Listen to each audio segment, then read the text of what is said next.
al-Assad affirme au gouverneur l'importance du contact permanent avec les citoyens et de leur participation à la prise de la décision.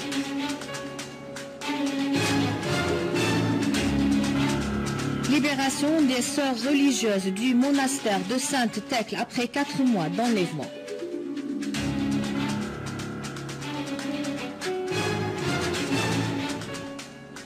Des unités de l'armée arabe syrienne resserrent l'étau sur les terroristes dans plusieurs régions et reprise de l'activité dans l'aéroport international d'Alep.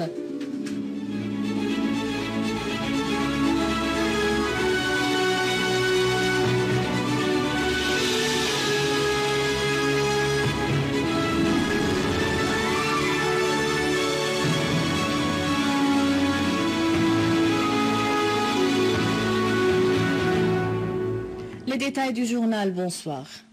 Le président Bachar al-Assad s'est réuni avec les gouverneurs auxquels il a souligné la nécessité d'apporter tout appui aux familles des martyrs, aux blessés, aux disparus et aux déplacés de leur zone et d'accélérer la recherche des solutions à leurs problèmes.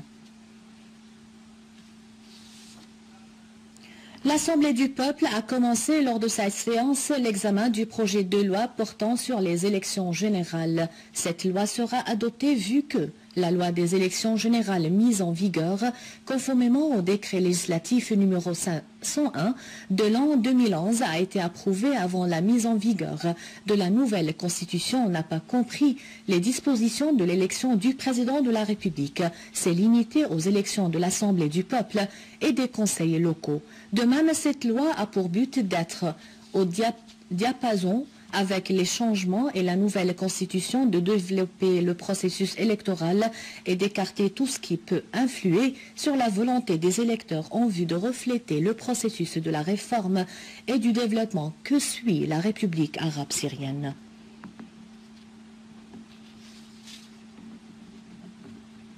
Les sœurs religieuses relâchées du couvent de la Sainte-Thècle à Maloula sont arrivées à Al-Qassa, à Damas, au milieu d'un accueil populaire et religieux. L'archevêque Luqa al-Khouri, vicaire patriarcal d'Antioche et de tout l'Orient, pour les Grecs orthodoxes, a assuré que la Syrie, qui ne connaît aucun discernement entre un musulman et un chrétien, est visée dans ses églises, ses mosquées et sa civilisation par les groupes terroristes armés qui ne connaissent que le meurtre et la destruction.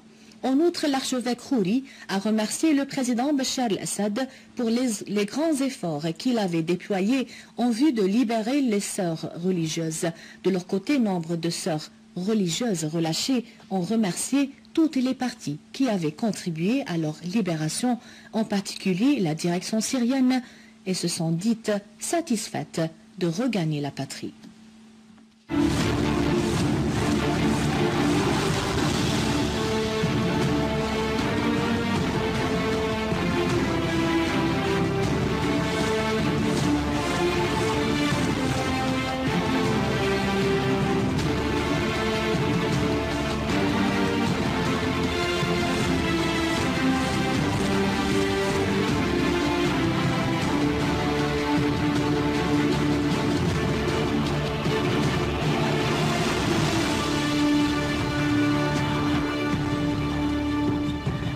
Les unités de l'armée arabe syrienne ont liquidé plusieurs terroristes dans nombre de zones dans la banlieue de Homs, à Hama et à Adleb, et repoussant leur attaque contre des points de contrôle militaire. Dans la banlieue de Homs, des unités de l'armée arabe syrienne ont saisi dans la localité de Zara de grandes quantités d'explosifs, de dizaines de charges explosives et nombre d'obus de mortier.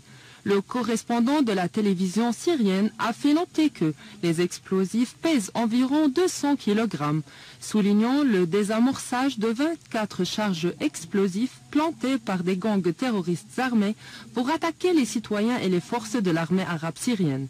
Dans la banlieue est de Homs, l'armée arabe syrienne a aussi abattu des éléments d'un gang terroriste dans le village de Anq al-Hawa, déjouant une tentative des gangs terroristes de s'infiltrer en Syrie depuis les territoires libanais. Dans les plaines de Houla également, dans la banlieue de Homs, des unités de l'armée arabe syrienne ont poursuivi la progression et visé les gangs terroristes qui creusaient des tunnels dans la zone s'étalant entre le village de Tiba et Houlé, tuant plusieurs d'eux. Et dans la banlieue de Hama, des unités de l'armée arabe syrienne ont encerclé la ville de Mork où s'abritent les gangs terroristes et pris le contrôle des parties sud de la ville. À Idlib, des unités de l'armée arabe syrienne ont avorté une tentative de gangs terroristes de barrer la route d'Idlib-Eriha, liquidant des dizaines de terroristes, dont des Saoudiens et des Koweïtiens, à la périphérie de la ville qui avaient attaqué des points de contrôle militaire.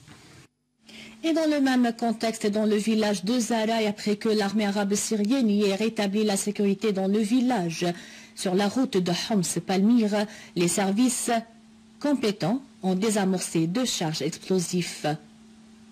L'une pesait 40 kg et l'autre 15 kg, plantées par des gangs terroristes armés dans la zone de Sanoura.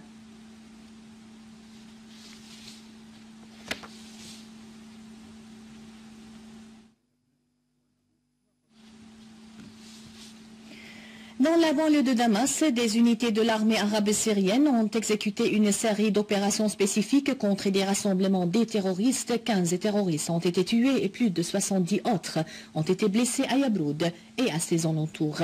Et à Daraya, Douma, Khanchih et Arbin, 2 caches des terroristes ont été détruits, en plus d'une voiture chargée d'armes. Des terroristes du Front islamique à bord de la voiture ont été tués dans les fermes de Alaya. L'Iran va prochainement lancer sa sous-marine dénommée Fatah pour garantir la sécurité maritime de ses navires, a indiqué le commandant en chef des forces de la marine iranienne, l'amiral Habibullah Sayari. Sayari a fait savoir qu'en raison des intérêts stratégiques colossaux des mers pour l'Iran, celui-ci doit profiter des ressources maritimes pour être en diapason avec le développement économique qui se base sur la mer. Par ailleurs, l'Iran avait lancé de différents types de sous-marines, dont Ghadir, Qa'em, Nahang et Tariq 901. À savoir que les forces maritimes iraniennes envoient des patrouilles pour lutter contre les pirates dans la zone s'étalant entre l'océan Indien et la Corne d'Afrique en face des côtes de la Somalie.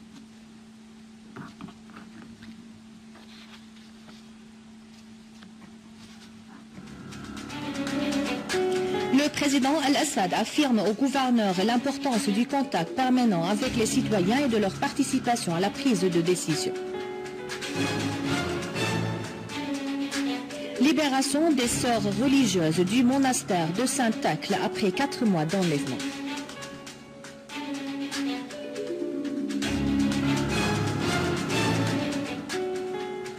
Des unités de l'armée arabe syrienne resserrent l'étau sur les terroristes dans plusieurs régions et reprise de l'activité dans l'aéroport international d'Alep.